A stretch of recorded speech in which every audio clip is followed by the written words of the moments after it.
Can you imagine Greek cooking without the tomato? From the country's most famous dish, Greek salad, to countless hearty vegetarian and meat stews, the tomato is acidic and intense, but also subtle at the same time. And even dessert. This New World ingredient has insinuated itself into every corner of the Greek kitchen. If the Santorini sunset had a flavor, this is what it would be. Join me on my Greek table as I cook up some of my favorite tomato-based Greek recipes.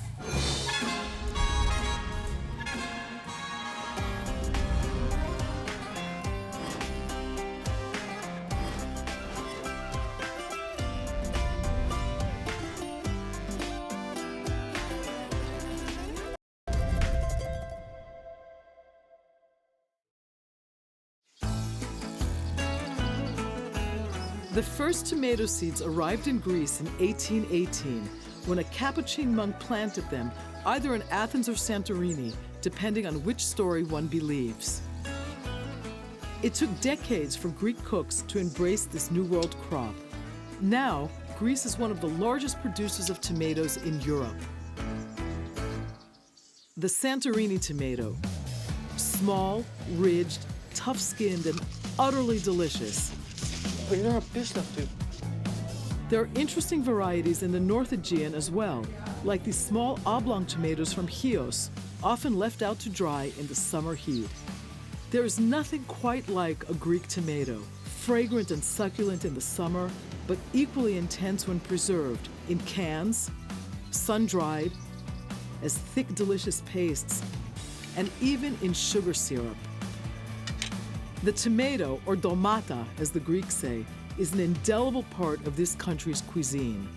And none of this would have been conceivable just a short century ago. I'm a child of the 1960s and 70s. One of my earliest taste memories is of a pizza muffin. My mother used to make them practically every day after school. They were our treat before dinner.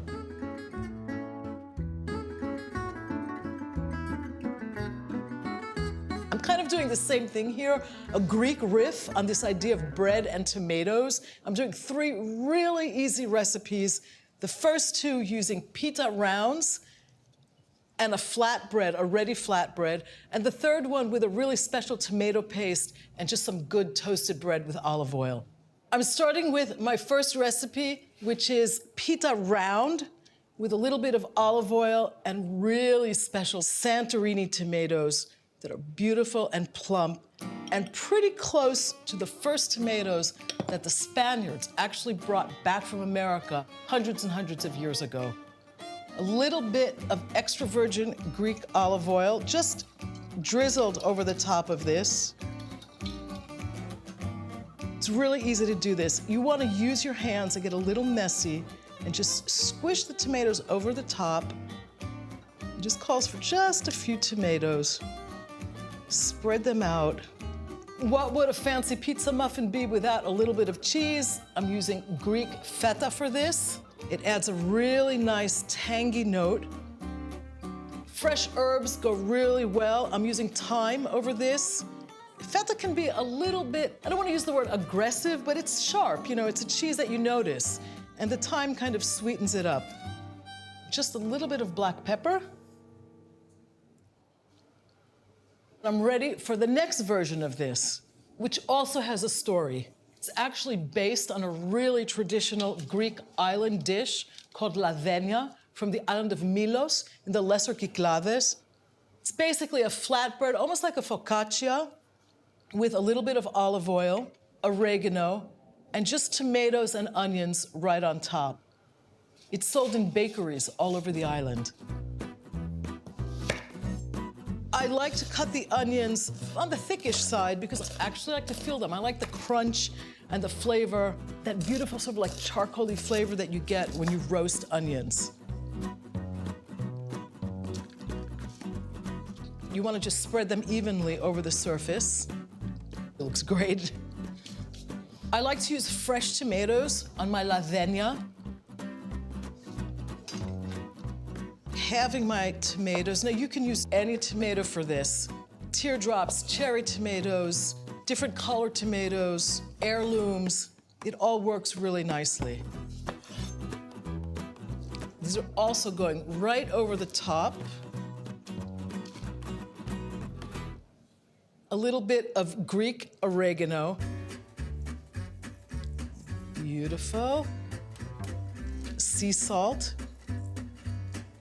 Extra virgin olive oil right over the top. A little bit on this too, so it doesn't feel lonely. And I am going to get these in the oven under the broiler for about 7 to 10 minutes. You want to just keep an eye on them so they don't burn. For my third and final variation, I'm making something from the island of Santorini called bertes, which basically means tomato paste.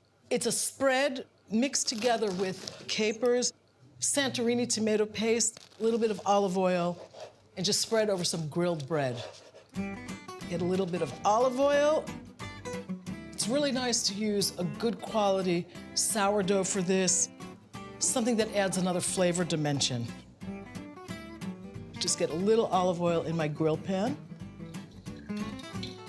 Now this bertes me kapari is the kind of thing you might find in a cafe in Ia, overlooking that amazing Santorini sunset, served with a glass of assyrtiko. It's all now part of the island's folklore. And now the topping. I'm using this double concentrated Santorini tomato paste. The tomatoes that grow in that volcanic soil have a very unique, there's almost a natural saltiness to them because there's so many minerals in the soil that they're really flavorful.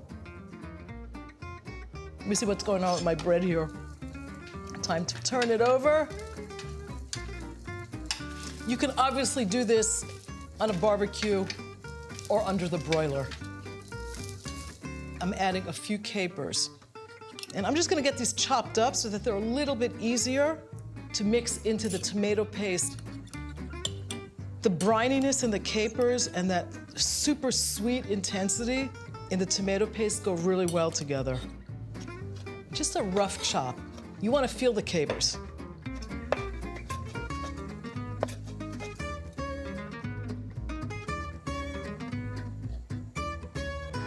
And I'm just gonna mix this together with a little extra virgin Greek olive oil. It's so naturally thick that you really don't have to do anything to it. My bertes with capers is ready to spread on the grilled bread.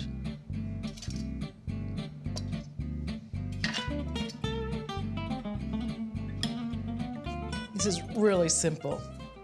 It's the intensity of flavors in these two really basic ingredients, plus the olive oil that kind of marries them together.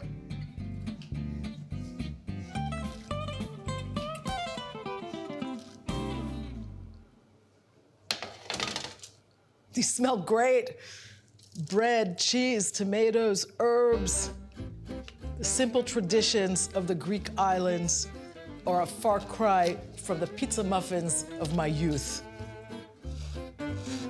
Topping is nice and juicy. Food this simple, to me, really speaks tomes about the importance of having great ingredients. And that's really what this is all about. I'm gonna cut this into 6 pieces and get ready for a feast of bread and tomatoes. Start with my bertes first, just a little piece. See how that tastes.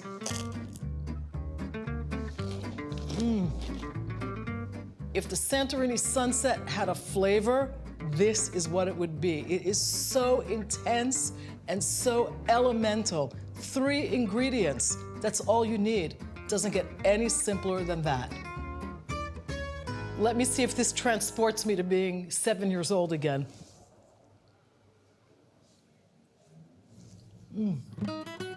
This is beautiful. The thyme is so sweet. The tomatoes are so nicely acidic, and the feta cheese adds that, I'm Greek element to it. It is so good. This is my instant lavagna. I taste that Greek island, saltiness and little rough around the edges, rustic element that I think characterizes most of the food from these places. But this whole idea of bread, tomato, herbs, a little onion, a little feta cheese, these are marriages made to last.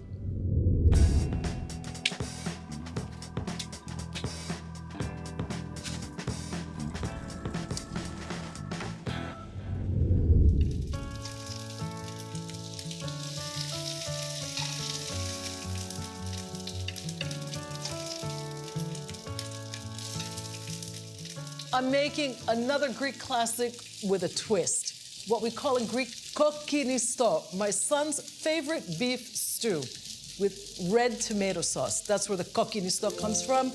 Kokino is the Greek word for red. This is a cut that we call in Greek elia. It's basically chuck. And I'm just coating it with some seasoned fine semolina flour. Be a little careful when you place your meat inside the pot with the hot oil. You don't want it to splatter. That's one of the reasons why I like to do it in a fairly deep pot. It's something that I've come to call my son's favorite beef stew. When my son came home from skateboarding, he sat down to a meal and he looked at me and he said, "Mom, 10 out of 10. We want to get really good color on the meat as we brown it. That seals in all the juices and all the flavor. I like to put a little fennel into the stew. I love that anise flavor in the fennel. It lends a little bit of an unexpected note. Just a rough chop. This will all cook for so long, it'll practically disappear. My meat is brown, and it's time to get it out of the pot. All those little pieces that are on the bottom of the pot are actually what end up giving this stew deep, rich flavor. And the flour coating, of course, ends up making the tomato sauce super thick. A fair amount of olive oil goes in here. I'm using red onions because that's basically what's most available in Greece, but you can easily use yellow onions or white onions. Fennel goes in next. The next ingredient are my carrots. They add extra sweetness in a very natural way.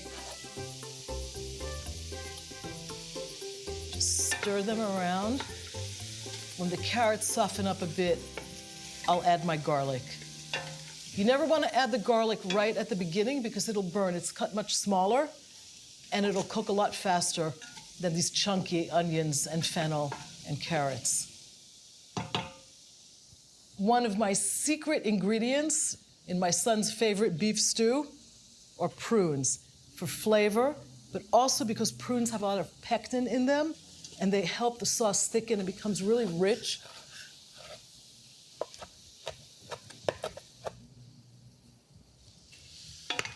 Everything is glistening in this pot with the olive oil and those beautiful beef juices. You want to get all this juice in there. Great, and all those delicious bits.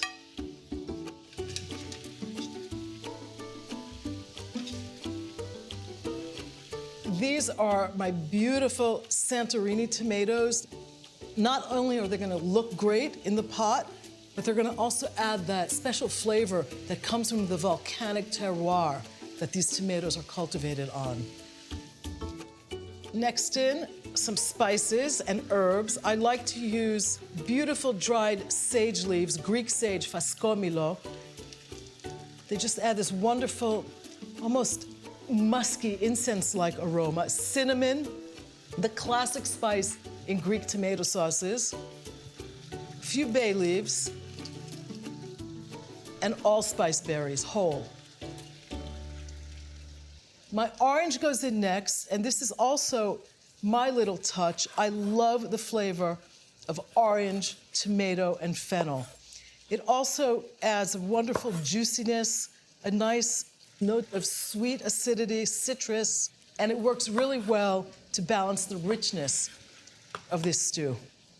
You can squeeze a little of the juice in there and just drop the rinds in. The rinds are the best part.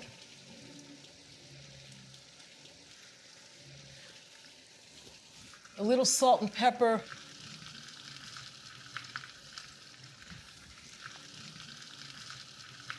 The next thing that goes into my beef stew is Greek red wine.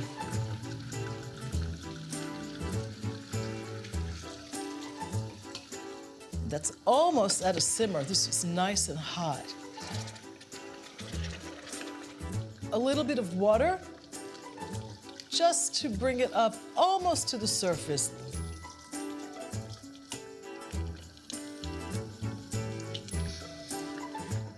I'm just gonna let this simmer for about 2 hours until the meat is so tender, you can practically cut it with a fork. Wow. I'm getting a wonderful, complex aroma of everything that's going on in here, but I have a few more ingredients to add to kind of perk up the dish and balance out all the flavors. One of my favorite ingredients is this double concentrated Santorini tomato paste.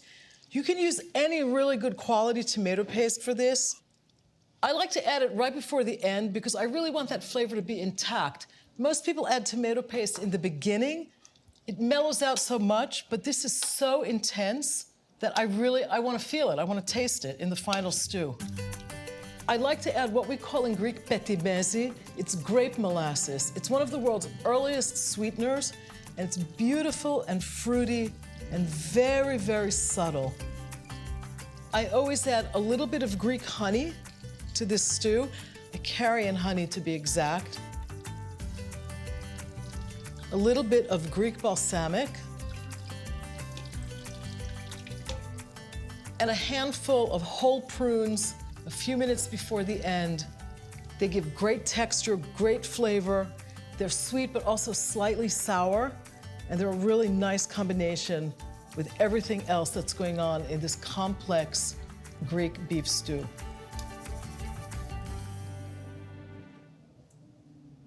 This is totally done.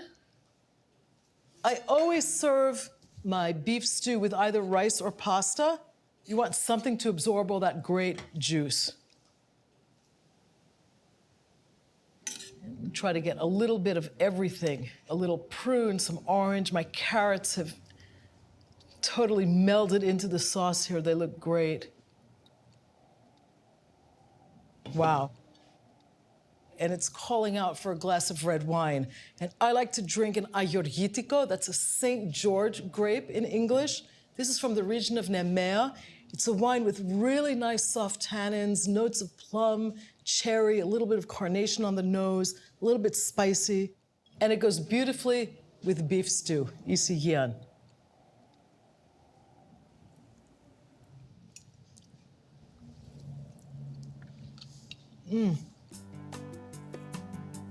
Which is really amazing.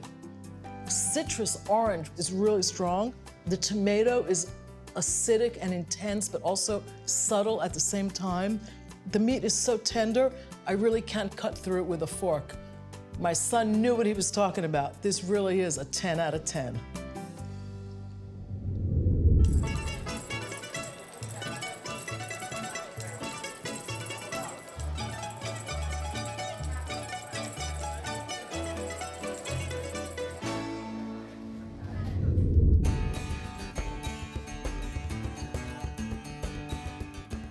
I'm making one of the most popular Greek tomato-based vegetable stews, fasolakia yakni. These are the fasolakia, AKA fresh green beans. You want to get the tips off and any fibrous stringiness right along the seams there. You can also do this with frozen green beans, and you can do it with different varieties of fresh green beans as well. I'm gonna warm up some olive oil and saute my onions.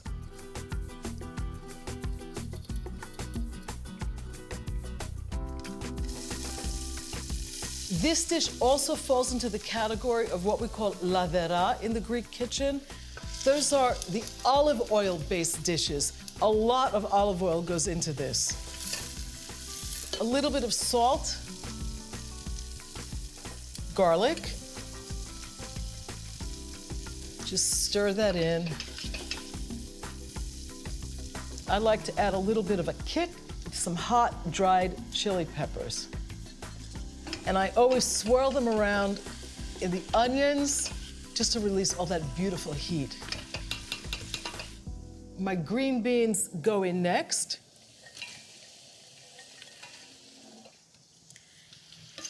And the idea is to toss them gently. You want to get them coated in the olive oil. I'm adding the potatoes next. I simply peeled them and cut them into large chunks. I submerged them in a little cold water just to keep them from turning color. And the addition of potatoes makes the green bean stew basically a main course. Again, coating this as much as possible in the olive oil that's in the pan.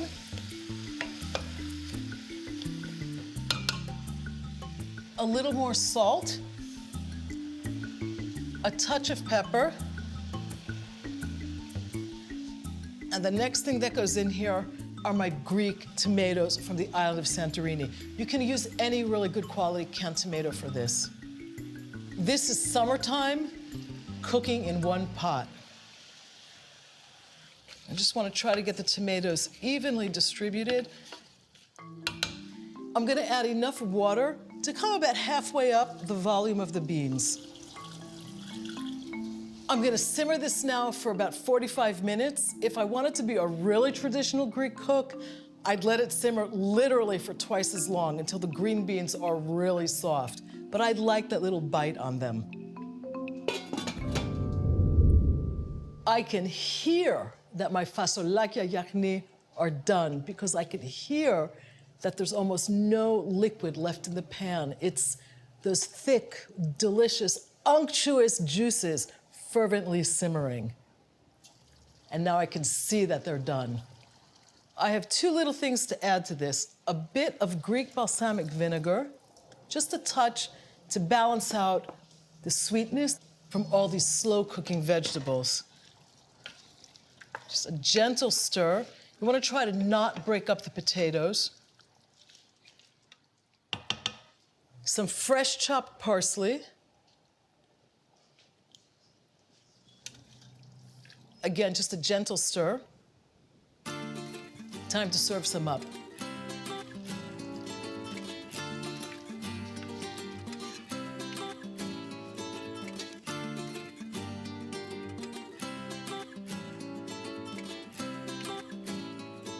This looks great to me. I always add a little bit of extra virgin olive oil right over the top. A little bit of feta cheese.